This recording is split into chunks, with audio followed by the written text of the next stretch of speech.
Hi friends, welcome to our Shri channel. నా ఛానల్ని మీరు మొదటిసారి చూసినట్లయితే ప్లీజ్ సబ్స్క్రైబ్ చేయండి. అండ్ ఇక స్టోరీలోకి వెళ్దాం. పార్ట్ 76. చూసావా బావా, వాడు ఎవడో కానీ నీ బెల్లం హ్యాండ్ పట్టుకున్నాడు. అది కూడా ఎంత చనువు ఇవ్వకపోతే అంత డేర్ చేస్తాడు అందే రచన ప్రజ్వల్తో. ఎదురుగా కనిపిస్తున్న సీసీ క్యామ్స్ని చూపిస్తూ అంది రచన అతనితో. ఏం మాట్లాడకుండా ఆమెనే తన లుక్స్ని మెయింటైన్ చేస్తూ అలాగే ప్రజ్వల్ స్టేర్ చేస్తుంటే అతడు తన మాటల్ని ప్రజ్వల్ నమ్మలేదు అని రచనకి అర్థమవుతుంటే, ఓ గ్రేట్ బావా, నైస్. నీ వైఫ్ ఎలా తిరిగినా ఓకే, నీకు పర్లేదు. కానీ నా ఊహ వచ్చేటప్పటి నుంచి నేను నిన్ను ప్రేమిస్తూ నువ్వే కావాలి అని నేను నీ వెనకాలే తిరుగుతుంటే లెఫ్ట్ లెగ్తో నన్ను తన్నేసావు కదా. కానీ ఇప్పుడు అదే నీ వైఫ్ ఆ బీచ్ ఎక్కడి నుంచి వచ్చిందో ఎవరికి తెలుసు. తిండికి గదిలేనిది నీ పక్కలో చేరి అది నీతో పడుకుని అని ఇంకేదో రచన మాట్లాడుతూ ఉంటుంటేనే ఆ నెక్స్ట్ మినిట్ అలా మాట్లాడిన రచన చీక్ బ్రేక్ అయ్యేలా స్లాప్ ఇచ్చాడు ప్రజ్వల్. ఆమె గొంతు పట్టి పైకి లేపేసిన ప్రజ్వల్ వాళ్ళకి రచనని ఆనిస్తూ, ఐసే జస్ట్ షటప్, జస్ట్ షటప్. తనేమి మీలా తిండికి గతి లేక ఇక్కడ లేదు. తన ఇష్టంతో రిలేటెడ్ కాకుండా తన మెడలో తాళి కట్టిన నేను నన్ను తన హస్బెండ్గా రెస్పెక్ట్ ఇచ్చి ఉంటుంది ఇక్కడ. ఇది నా మ్యాన్షన్లో నాకు ఏ రైట్ అయితే ఉందో నా వైఫ్కి అంతకుమించి ఉంది, ఇంక్లూడింగ్ నాకన్నా ఎక్కువగా ఉంది. ఇంకా చెప్పాలంటే నా మీద ఫుల్ హోల్ రైట్స్ తనకే. నువ్వు ఇక్కడ ఉంటున్నది కూడా తన భిక్ష మాత్రమే, గుర్తుపెట్టుకో.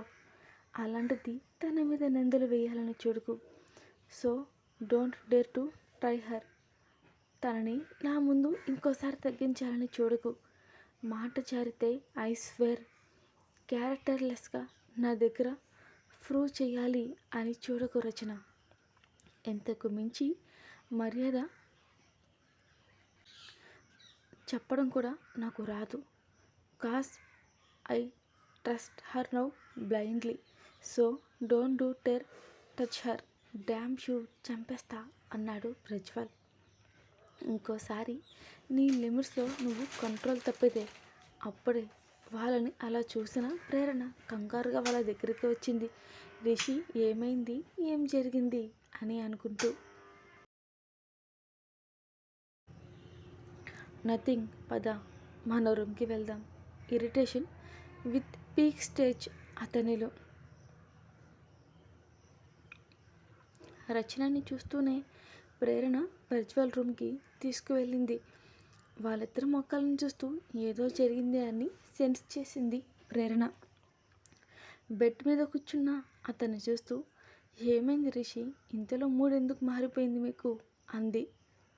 ఆఫీస్కి వెళ్దామన్నారుగా. అతని పక్కన కూర్చుని షోల్డర్పై చెయ్యేస్తూ ప్రేరణ. నథింగ్, చెప్పాను కదా, వదిలేరా అన్నాడు ప్రజ్వల్. అంతకు మించి రెట్టించి అడిగిన ఇక ప్రజ్వల్ చెప్పడానికి రెడీగా లేక పోవడంతో సైలెంట్ అయిపోయింది ప్రేరణ.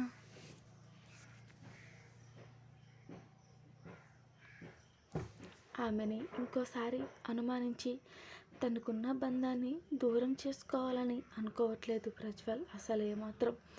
అలాగని రచన మాటల్ని అంత తేలిగ్గా తీసుకోలేకపోతున్నాడు అతను.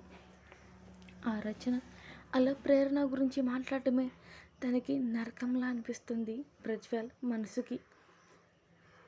అంతేంత పక్కనే ఉన్న ఆమెని బెడ్ పైకి తోసి మీదన ప్రేరణ పైకి చేరుతూ ఆమె గుండెలపైన తల పెట్టుకుని పడుకున్నాడు ప్రజ్వల్. ఆమెతో ఓ పక్క జరిగిందంతా చెప్పాలనిపిస్తున్నా తన వల్ల ఇంకోసారి ప్రేరణ బాధపడుతుంటే చూడాలి అని అనుకోవట్లేదు ప్రజ్వల్. అతను అంత సైలెంట్గా ఉంటుంటే ప్రేరణకి కూడా ఇటు పక్క నచ్చట్లేదు. కానీ అతన్ని అడిగి ఇబ్బంది పెట్టదలుచుకోలేదు ఆమె. అతని మనసులో ఉన్న విషయం ఏంటో తెలియదు, కానీ అదంతా బయటికి పోవాలి. అప్పుడే తన మనసు పీస్ అవుతుంది అనుకుంది మనసులో ప్రేరణ. అందుకే మౌనంగా సైలెంట్గా ఉంది. అతన్ని కదపకుండా అతని హెయిర్లోకి తన చేతిని పోనించి నిమురుతూ. కానీ ఇటు ప్రజ్వల్కి ఆమె సహచర్యం అతనిలో ఎక్కడా లేని ప్రశాంతత ఇస్తుంటే అలాగే నిద్రలోకి జారుకున్నాడు ప్రజ్వల్. అతను ఊపిరి తీసే వేగంలో నిద్రలోకి పూర్తిగా జారుకున్నాడు అని అర్థమైన ప్రేరణకి తీరిగ్గా అతని ముఖాన్ని చూస్తుంది ఆమె పట్టి పట్టి. లుక్ వైజ్గా మ్యాన్లీగా ఉండే అతని లుక్స్ ఇష్టం ఆమెకి. అతని కళ్ళల్లో తన మీద కనిపిస్తున్న ప్రేమ అంటే మరింత ఇష్టం.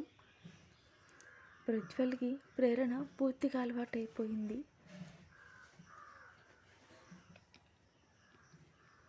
ఇష్టంగా గాఢంగా అతి దగ్గరగా ఉన్న ప్రజ్వల్ నుదుటన చుంబించిందామె.